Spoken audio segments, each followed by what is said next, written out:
Your Honor. Thank you for joining us. Welcome.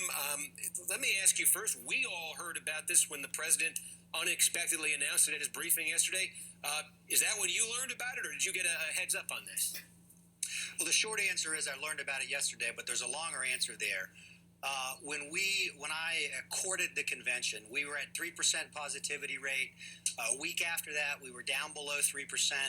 We always said we would monitor the health situation and make decisions accordingly. We were communicating as cases have been rising in our city. We've been communicating that with the White House, the president's team, and the RNC.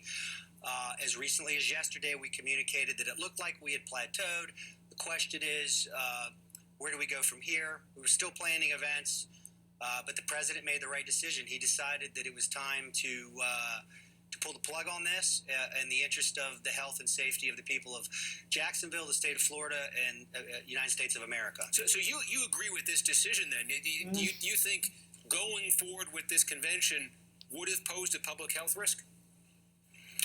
Well, here's what we know. The virus looked under control early June here in Jacksonville and in Florida, frankly, really low in our city. We saw spikes over the last few weeks. Our hospitals have been managing it, but we have seen an increase in hospitalizations.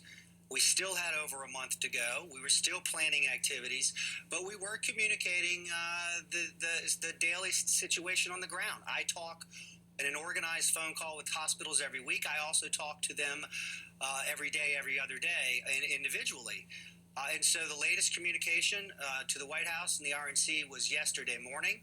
And the president made their decision that let's go ahead and pull the plug now.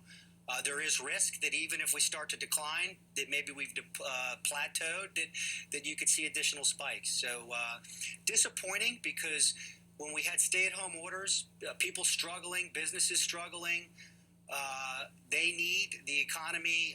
They needed a shot for economic growth, but this was the right thing to do given the new data on the ground that didn't exist weeks ago. Right, so that's the other question. If the president hadn't made this decision yesterday, would you have?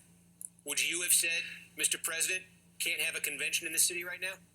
I wasn't there yesterday. I was monitoring it. They knew that I was concerned. And here's what I know. We've been working as a team on this. If a week or 2 weeks from now, the situation on the ground said to me this isn't safe, I would have communicated that to the RNC and to the White House, to the president, and we would have all been in agreement. The bigger point here, though, is he made the decision. He made it early in the best interest of Americans. What's going to happen here, by the way, just in terms of the logistics of this? You got a local community invested in this to some degree. I know this was a last-minute plan as these things go, but you have some kind of a host committee, people donating to this? Are people getting refunds if they donated to help pull this thing off? Well, costs have been incurred. In fact, I was on a call earlier with myself and the co-chair, Brian Ballard, of the host committee. We had commitments in the tens of millions of dollars, raised significant amount of millions of dollars.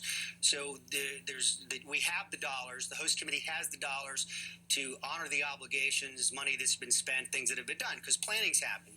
So there's no taxpayer dollars at risk. And look, the host committee and the donors understand. They're supportive of the president doing the right thing and making sure that safety and public health comes first.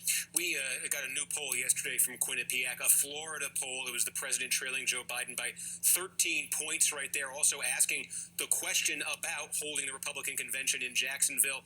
Will it be unsafe? 62%, nearly two-thirds of voters in the state of Florida had that attitude. When you look at the president's gap in Florida in the polling, and, Quinnipiac had it 13. There are others that have it closer, but they all have the president trailing right now. When you see a number like that, was this a reason why? No. President Trump did the right thing. Look, since I've been mayor for 5 years now, and I've had a handful of my own crisis I've had to deal with since this president's been in office. Hurricanes, we had a large airline crash here. I mean, there's a number of examples. And this administration, this president has always been in touch with me on the front end and been helpful and has always done the right thing, as exemplified in this case here. in terms of the president's deficit in Florida, look, he now calls the state his home. He's a resident of Florida. He won the state in 2016. Republicans won the governorship, won a U.S. Senate race there in Florida, unseated a Democrat in 2018. When you see this polling with the president trailing in Florida, why is it? I don't know why the polls are what they are. Look, I've been in and around politics for quite some time, and polls can move on any given day or any given week. But voters can change their mind on an issue or on a candidate like that. But I would say go back to Dukakis Bush. All right. I've heard that reference a lot lately. Lenny Curry, the mayor of Jacksonville, Florida. Thank you for joining us. Appreciate that. And ahead, more new polls, just talking about them there, showing the president trailing